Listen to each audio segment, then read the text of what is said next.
Welcome to Somersby Falls. If you're looking for a little adventure, some stunning waterfalls, you're in the right place. Let's go and check it out. Somersby Falls is located in the northern section of Brisbane Water National Park, about 10 kilometres west of Gosford and 5 minutes from the M1 motorway. From Sydney, it's about an hour's drive north. This is the top of the falls. It's super easy to get to and a short walk from the car park. Honestly, it's pretty stunning. It's the perfect spot for a quick picnic or just to sit and soak it all in. The water cascades down beautifully, especially after some rain. The area has been upgraded and is now easily accessible even with mobility devices. The space can pack up a little bit on the weekend, however still has plenty of room for picnicking and relaxing. The lookout provides a safe and easy place to soak up some sun and see an overview of the falls from above. The foliage is pretty heavy though, so if you want to see the falls properly, you'll need to start heading down the trail. There's plenty of information about the local area signposted at the top of the walk, and an overview of the trail detailing the hike down. There is also some information about the local flora and fauna that can be found in the area, as well as a detailed map of the surrounding area for anyone that's interested. I found the information informative and would be really great for tourists who may not know the area too well. Once you're ready to head on down, you can walk on by the sign and follow the path. The walk down isn't too bad, some stairs with a small amount of uneven ground and a few areas of wet floor, so it's best to take it easy. But remember, what goes down must come back up, so whatever energy you have now, save a little for the climb back. The first lookout does not require a high level of fitness, and the easy to walk trail blends uniquely with the surrounding area, allowing most people to experience the first lookout. Alright, let's talk about these bad boys, the warning signs. They are scattered around the whole walk, and for good reason. The rocks in the area can be ridiculously slippery, so take it easy, wear good shoes, and maybe don't try to impress anyone by running around the rocks. You've been warned. Now, while you're wandering around, take a second to check out the flora and fauna here. You've got beautiful ferns and towering eucalyptus trees. And if you're lucky, you might spot a few locals. The water dragons love hanging out near the water, and you might even see a lyrebird if you're quiet and come along in the morning. Bring some binoculars, as this area is really great for bird watching. As we keep heading down, you will come across this little tucked away spot. When I visited, the rain had just passed, so the water was actually flowing. Sometimes though, it can be just a trickle. The tree cover here is thick, making it a perfect shady escape on a hot summer's day. But you guessed it, watch your step. Those rocks are still out to get you. I stopped here for a while, just listening to the flow of the waterfall and enjoying the shade. The ground is a mix of rock and sand, and if you have young children, this would be a great place to let them splash in the puddles to cool off. I mean, it's also perfectly acceptable for us big kids too, right? Moving on towards the middle falls, the trail can sometimes get covered in water. It's an all-purpose built path up to this point, but don't let that fool you, it can still be a little sketchy. If you've got little ones or you're not super steady on your feet, just take it easy, and a decent pair of walking shoes is highly recommended. The trail starts to clear here, and you're now at the point where you can continue to the middle falls by heading right, or choose to head further down to the bottom falls by turning left.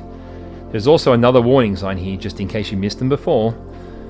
Both the middle and the lower falls become much more slippery, and many areas where you can fall, so whilst you can still have a great time, it's best not to ignore the warnings. And here we are, the middle falls. This area opens up into a big clearing with the waterfall sitting proudly at the back. This is a great spot to kick off your shoes, relax, and enjoy the sounds of nature. On weekends, it can get a little crowded, but there's usually enough space to find your own corner. If you're up for it, you can even scramble up the rocks near the falls, but just be careful. This area is a great lot of fun for families and a lovely spot to cool off during a hot day. There are some steep drops at the other end, so if you have little ones, I would highly recommend keeping a close eye on them. I found this spot to be really peaceful, and even with a few people playing around, it really showcases just one of the many beautiful places that Australian national parks have to offer. This waterfall is also heavily impacted by recent rainfall, so if you do come after a heavy downpour, you'll expect to see it flowing with even more water. After some time at the middle falls, I figure it was time to check out the bottom fall. Now this is where things get really tricky. The path gets rougher, with a lot of rocks and uneven grounds to navigate. But honestly, I love how this trail blends with the natural landscape. It just makes it feel more of an adventure. There are 1 or 2 more warning signs tucked away, and I do understand why. However, I have found this trail and the surrounding area to be quite safe, and would have no concern recommending bringing kids along to enjoy what the area has to offer. Another thing I'd highly recommend is bring a bottle of water, a hat and some sunscreen. The walk may not be super long, but on a hot day that sun can be relentless. And just a heads up, no matter how tempting it may look, probably best not to drink from the falls. As we continue down, I am not surprised that the New South Wales state government upgraded the area to allow greater access and more facilities at the picnic area to let more people see the area.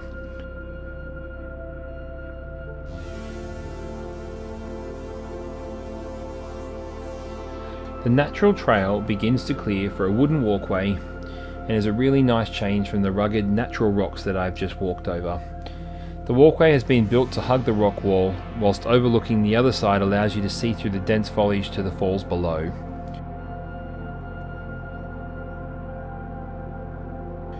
As the walkway bends around, it then starts to descend with a few purpose-built staircases that help you down. The area under the stairs drops off quite a bit, so if you are a little worried about heights, I strongly recommend you don't look down and just keep looking ahead.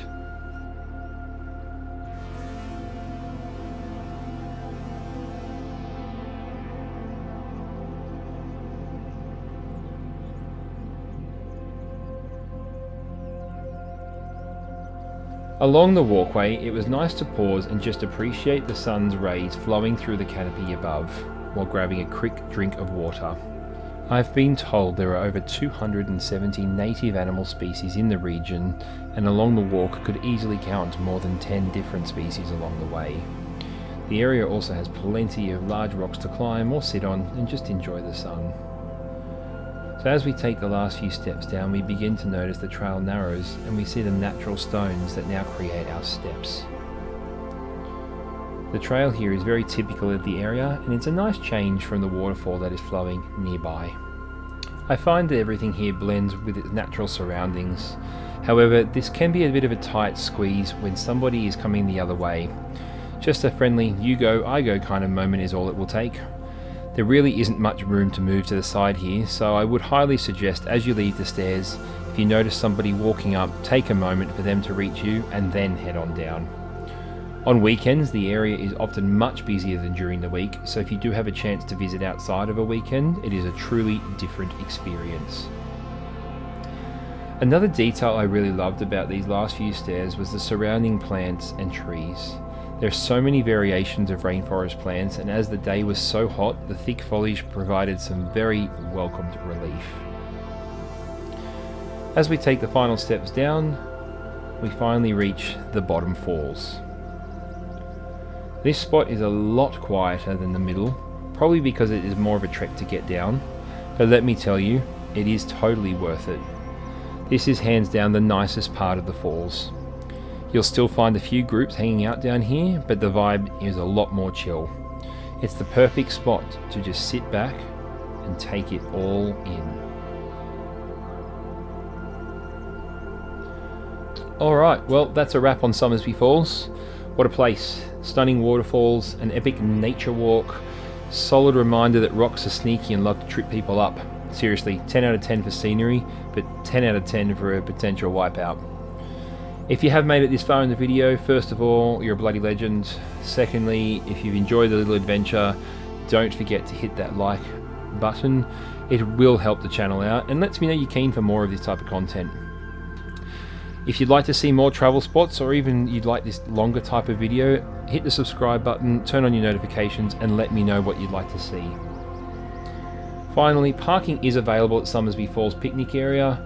It does include 4 accessible parking spaces with the signage clearly displayed, and as of early 2025 it will cost you $8 Australian to park, with card being accepted at the pay machines. Let me know in the comments, have you been to Somersby Falls? What did you think? Either way, thanks for hanging out, and we'll see you on the next adventure. Happy exploring.